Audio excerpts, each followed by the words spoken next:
You're listening to episode 70 of the Confident Writer podcast with Jane Pike.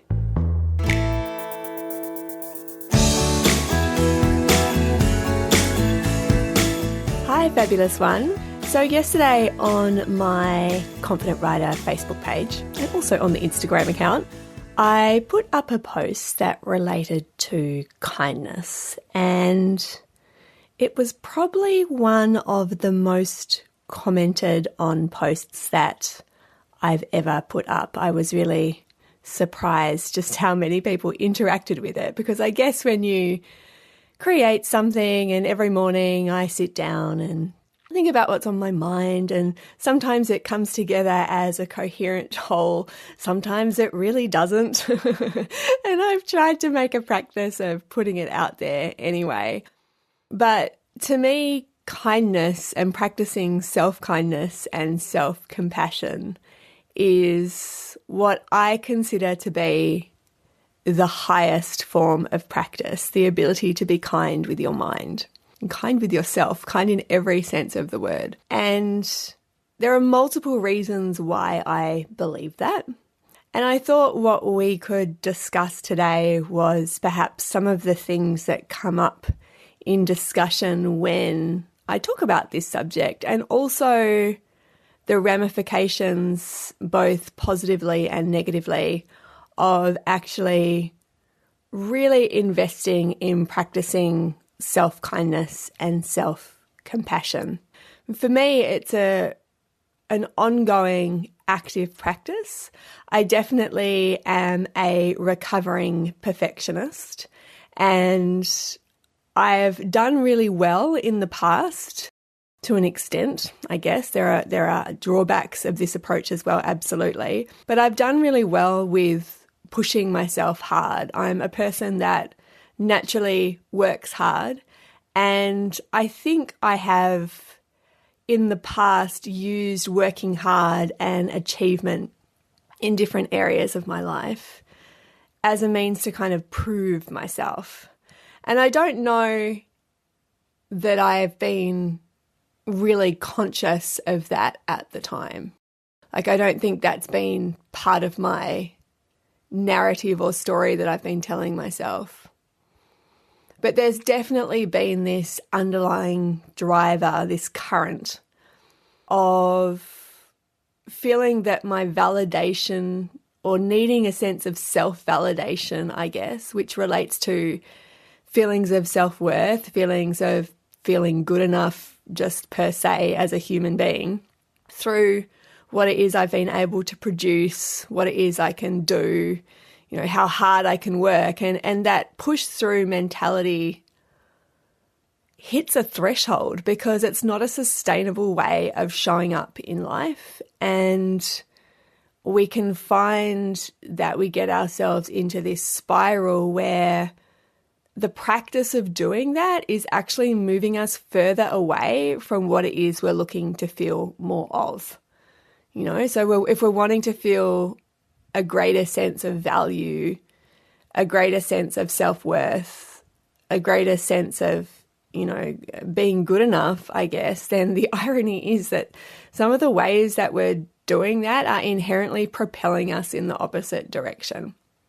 So kindness, to me, the ability to extend kindness to yourself and meet yourself with kindness, is vital, because the practice of doing so even if you struggle with the belief that you're deserving, for instance, or struggle with the beliefs around your own worthiness, or, you know, so on and so forth, if you can practice self-care, if you can practice self-compassion and self-kindness, that practice is inherently dissonant with the idea or the belief that you're not worthy or not good enough. Because by simply engaging in that action of taking care of yourself, of extending kindness to yourself, that implies that you're worthy of those things, right? So this is one of the ways that we can start to develop a healthy sense of ourselves, a more balanced sense of ourselves, and also the ability to be more resilient, ironically. And I'm going to get into why I believe resilience and motivation are actually explicitly part of kindness. So for those of you who didn't come across that post, and there will be many, I thought I could start with reading out what it is that it said, and then go into some different thoughts and kind of, riff on this subject a little bit. So here we go. I talk about how important it is to exercise our superpower of showing up a lot. And someone recently asked me what I think the biggest impediment to showing up is. Before I answered, I asked them what they thought it was. Discipline was the first answer, or a lack thereof. Perhaps a lack of knowing what to do was thrown in there. A lack of mental strength to be able to push through when things were hard was the third suggestion. I get all three, but I respectfully disagreed with them. A lack of kindness or love, I believe, is one of the primary things that stops us showing up. Think of it this way. On day one, you get out there and you do your thing. But showing up on day 2 or 3 requires that you are kind enough with your mind, your heart, and your spirit to forgive any mistakes, to take the pressure off yourself to be perfect, and to recommit to continuing to show up in the messy wholeness of who you are, despite what you might see as your lacks or your not good enoughness. The key reason I believe people don't show up and ride as often as they can is because of how hard we are on ourselves, because of the scathing commentary of the Itty Bitty Shitty Committee, because of the fear of getting it wrong and not being good enough. Kindness and love melts those concerns. It doesn't make it instantly easy, but it says, you know what, it's okay. This is all part of the process. Let's do it again tomorrow. Being kind with your mind is the highest form of practice there is. So that was yesterday's post, was yesterday's offering out to the world. And I know that it struck a chord with lots of people, as I mentioned before. And so what I want to get into now is just a little bit more about the thought process that really informs why I think being kind with your mind is the highest form of practice. So whenever it is that I've come into situations where I'm starting to beat myself up, and I know I had one situation recently where I'm learning a new way of training, right? So when I thought about how I wanted the next 12 months to roll out, I've got to this stage with my horses where I'm no longer just dealing with the very green stuff. Or I'm no longer just dealing with making sure they're in an emotionally stable place, because that's been the key element that stopped us getting anywhere up until this point, and I'm talking quite generally. And I realised that I could actually start to progress things from a more technical perspective, or from a training-based perspective. And one of the things I would love to learn is there's a school of classical dressage called Légèreté, and I did a clinic with a fabulous lady called Susie Walker in Cromwell, which is a couple of hours from me, on the South Island of New Zealand last year, back before pre-COVID, and was really fascinated by the system and by what it offered. And the other thing that I really love is that every time I see a post or an offering from someone that practices this school of dressage, this school of horsemanship, I'm always really impressed. I'm always blown away by what I see, and the outline of the horse is always really lovely. The horse is put first. There's always lovely open gullet, free, forward, fluid, things that I aspire to in my own training. So I decided to contact Susie, and we're getting into some virtual training together in a more intensive way than I have previously. And so she sent me through some things to film to start with. And when I first looked at the list, I had that feeling of being a complete beginner again, which of course I am. But what I noticed was this frustration within myself of like, oh, wow, like I really don't, that feeling of kind of not knowing anything again after getting to a stage within one aspect of going about things where you feel like, not that you know everything, but that you have a certain level of proficiency, which means that you can apply new ideas with relative ease. I felt like, wow, I'm really back at the start here in so many ways. And I had to practice in that moment. Like, I noticed this polarity between the two parts of me, where a part of me felt embarrassed to an extent that perhaps what it is I was going to show her wasn't up to standard, whatever that standard was, right? So these are the pre-imagined guidelines we set for ourselves as well. So I had that idea and this frustration and almost like pissed offness, I guess, that came up within me. I was surprised how much of it sort of bubbled beneath the surface. And that related, I believe, to the previous incarnation of me that's been so much a driver of everything up until relatively recently, which is, if I can't get it really right and do it to the standard that I want to, maybe I just should stick to what I know. So I let that be, and I created space for that because I didn't want to other the parts of myself that I find unacceptable. I think that's one of the key things that I really work to and teach as well, is that nothing is unacceptable. Nothing that we feel is unacceptable. Nothing that comes into our awareness is unacceptable. We have to allow for that, create space for that. And in doing so, we're able to experience the transformation that actually comes with holding the discomfort of an experience and being able to move to the other side of it. So I allowed for that, but I simultaneously recognize that two different things can coexist at the same time, right? That you can have this part of you on the one hand that is feeling less than great, and at the same time you can connect to a different part of you that allows for kindness, that allows for connectedness, that allows for self-compassion to be generated. And so this is where I move to within this space within myself. Now, granted, this is not a serious quote unquote problem, but it is one that can pretty quickly dampen any kind of motivation, any kind of experimentation or curiosity that might take you in a direction that is extending you outside of what it is that you might be familiar with or comfortable with. So one of the practices that I love, and that whenever I'm mindful enough or whenever I'm aware enough to remember to do it, is to really remind myself that there are so many other people out there that have felt the same way that I'm feeling right now, that have had this sense of frustration, that have felt upset with themselves, that have created this ridiculously high standard for a situation that essentially they are beginners at, and that can lop motivation's head off and cause you just to spin around on yourself. So I recognized my shared humanity in this experience, right?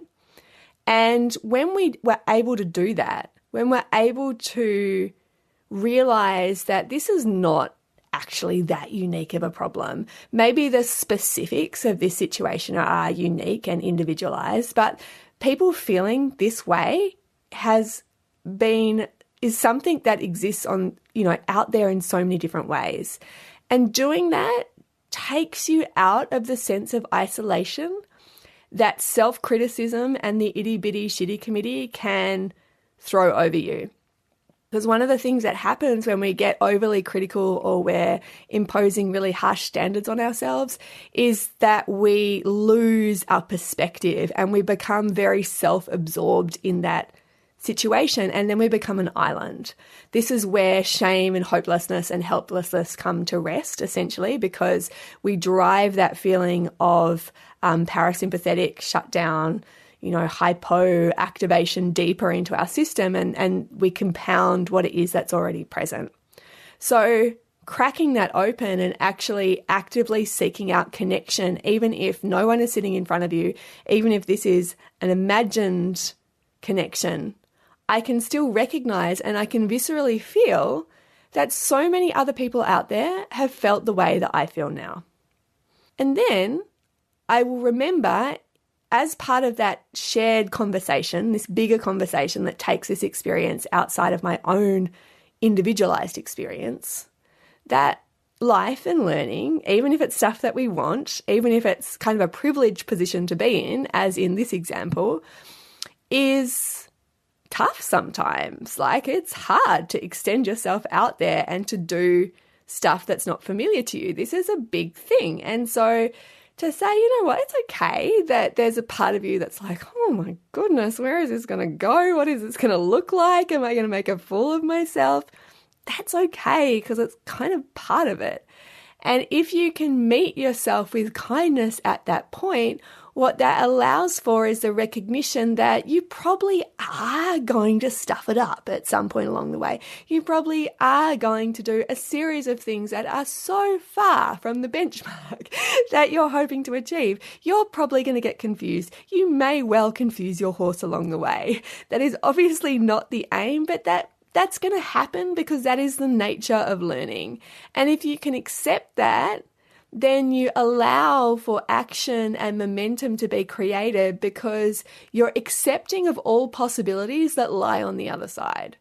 When you're not accepting of the possibilities, when you aren't allowing yourself the opportunity to fail, when you aren't allowing yourself the opportunity to get something wrong or to have it look very far from what it is that you want it to look like, then that's where we actually paralyze ourselves and freeze ourselves in the present moment, because we don't take action that will allow for those possibilities to be there, right? So this is why kindness is so closely coupled together with motivation. And I think culturally and socially, we have come to understand motivation as something that we need to push through, that we need to work harder, that, criticism is actually what motivates us. But it really isn't. Kindness is what motivates us, because when we're using criticism as motivation, there's a couple of things that happen. We're actually using a fear-based motivating factor. And whenever we're using fear-based motivation, we automatically restrict our field of possibility, because it relates to just what I said, where we're not wanting to fail, we're not wanting to do something. And so we try to remove ourselves from those possibilities happening. But the reality is they cannot be removed and they shouldn't be removed. That is just part of the learning process. It's part of the growth process. It's a really necessary part of what it is that we're doing out there together with our horses. So that's the first thing. There was kind of a lot of things in there, but I think that's the first thing. There's confusion as well that kindness, extending kindness to yourself, is a form of self-pity, right? But again, kindness is very different from pitying. Kindness is actually a much more clear representation. It's a much more accurate representation, and a much more, what's the word I'm looking for? It's a panoramic awareness. So when you're kind to yourself, you're not trying to deny the things that you would like to improve, right? It's not a denial and it's not a pity. So we're not looking to over-exaggerate. We're not looking to over-inflate. But at the same time, we're not looking to ignore what it is that's going on. And when we can operate from a place of kindness, that is, again, where we're able to say, this can be tough. This is kind of how it is.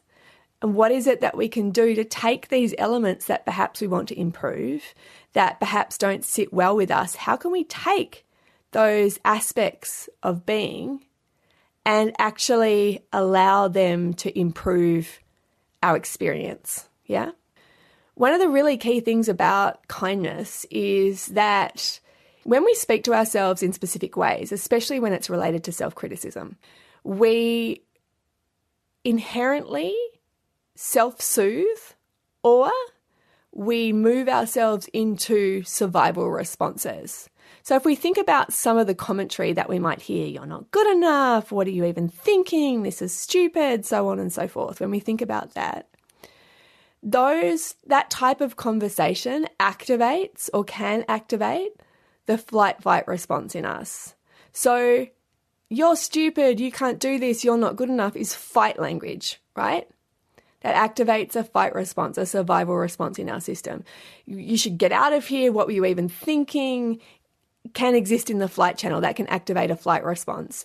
So we can not only respond to external threat. When we think about moving into survival responses, we normally think about it in relation to what's going on the outside. So I see some kind of threat. I have a response to that that's either causing me to move towards it as an act of self-defense or moving away from it as an act of self-preservation. Well, both are acts of self-preservation, but we're moving in different directions. What I want to say is that we can also fire up that flight-fight response through the way that we're talking to ourselves.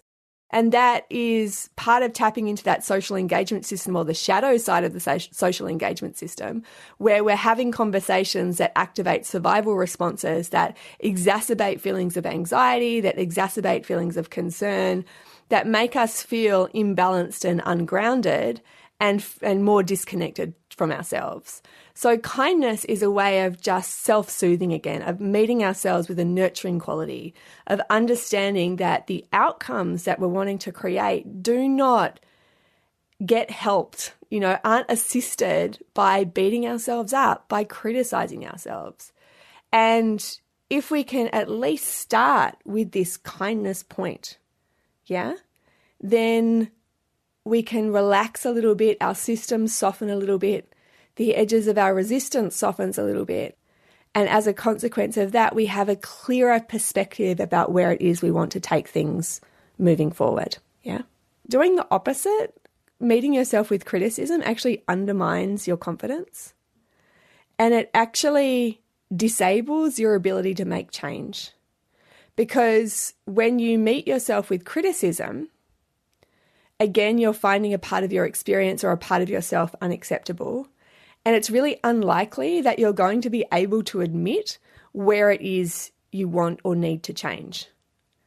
And so that self-compassion element, that self-kindness element, is what really allows us to sit in the full breadth of our experience and say, I can see this as something that I need to make some adjustments around. Or I can see that that wasn't really the ideal way to go about things because of X, Y, and Z. And all of those evaluations aren't direct reflections on your worth as a person. They don't mean that you don't love your horse and you don't have their best interests at heart. They just allow you to actually begin from a place of full self-acceptance. And when you do that, there's a much clearer sense of possibility. There's a much broader sense of allowing. And you can really evaluate things from a much clearer and kinder perspective so that you can take action that corroborates and supports every aspect of your experience. So I want to say challenge, I don't know. I want to say, I want you to have a think about this week. I really would love you to practice more kindness, more compassion, and notice whether when you are in the midst of a challenge or perhaps something doesn't go the way that you planned, what the narrative is. Like, what is the story that you're telling yourself? How is this showing up in your self-talk? How is this showing up in your self-practice, in terms of your self-care? And I don't mean have you booked a massage or all of these more generic ideas of self-care. Self-care is, am I meeting myself with kindness? Am I giving my body what it needs in the moment?